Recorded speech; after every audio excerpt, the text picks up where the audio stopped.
Sleep is my lover now, my forgetting, my opiate, my oblivion. Audrey Niffenegger from The Time Traveler's Wife isn't the only one who thinks sleep makes the world go round. For years, researchers have studied the many health benefits that follow sleep.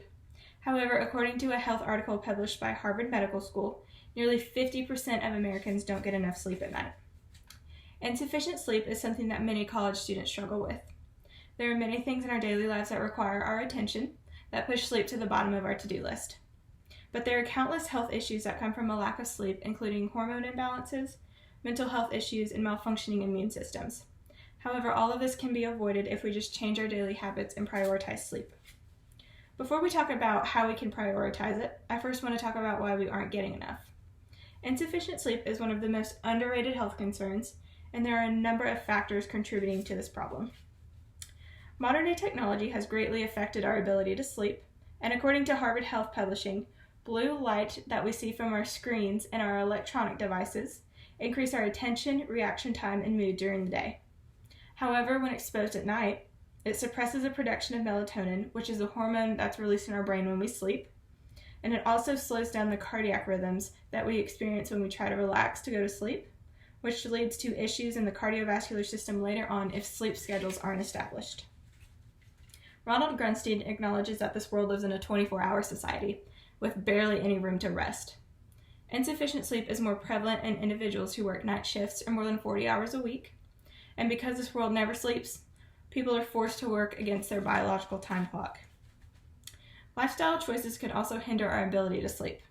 Much of us love midnight snacking, but this could actually be giving us unnecessary energy before bed. Caffeine consumption has become our society's go-to energy booster, and having too much, especially before bed, can inhibit sleep. Exercising too close to bedtime can also make it hard to go to sleep. Now that we've discussed why we aren't getting enough sleep, let's look at how this affects us. Lack of sleep has a much bigger effect on our brains and bodies than just sleepiness. The blue light that shines from our screens doesn't just contribute to difficulty falling asleep, but other health issues as well. Dr. Malika Marshall from Brigham and Women's Hospital says that plaque buildup is a huge factor in the association between lack of sleep and heart disease. Like I mentioned before, blue light inhibits melatonin, and melatonin is linked to our cardiac rhythms. And when it's inhibited, our cardiovascular system isn't able to relax, which can lead to an increased risk of cardiovascular disease. When we don't get enough sleep, we can experience negative moods, tension, nervousness, and irritability.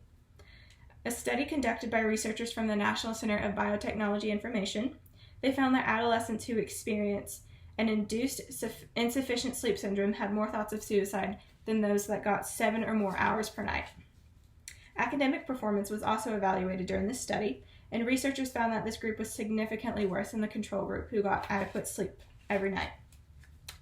Insufficient sleep can also lead to serious consequences in all bodily organs and systems. Dr.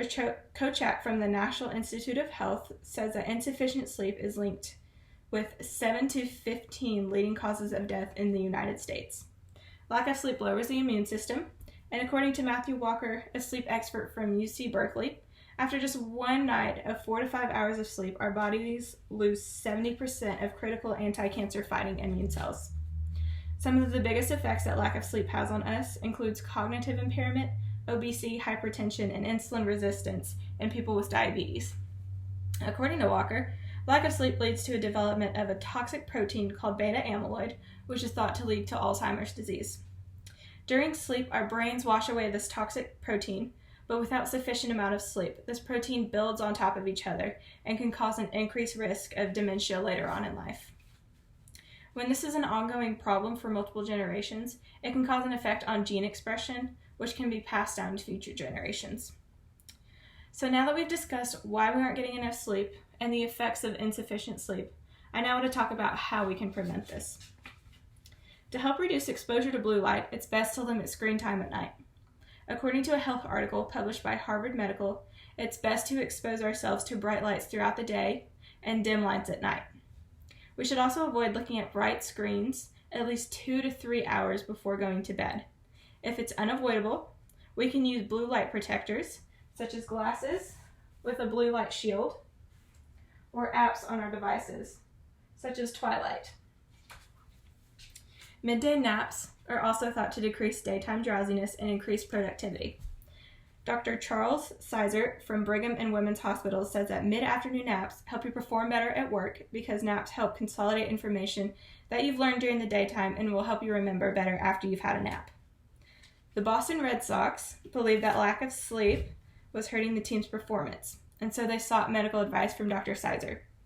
A nap room in their clubhouse was created, and they saw significant increase in performance. And later that season, the Red Sox won the World Series. Establishing a regular sleep schedule and prioritizing sleep can be beneficial to our long-term health. As I mentioned before, sleep is one of the most underrated actions you can do to help take care of your body. And according to Dr. Anthony Kamarth from Harvard Medical, he recommends that adults need about 7 to 8 hours of sleep per night, and kids and adolescents need 7 to 9 per night. Going to bed around the same time every night can also help you establish a healthy sleep schedule to ensure that you're getting plentiful sleep throughout the night. Now let's review what I've discussed. I've now talked about why we don't get enough sleep, the effects of insufficient sleep, and different ways we can prevent insufficient sleep syndrome. At the beginning of this conversation, I mentioned that nearly 50% of Americans do not get enough sleep, but I've now discussed 3 ways we can prioritize sleep by reducing exposure to blue light at night, midday naps, and establishing a regular sleep schedule. So the next time you choose sleep over one more Netflix show, your body and grades will thank you.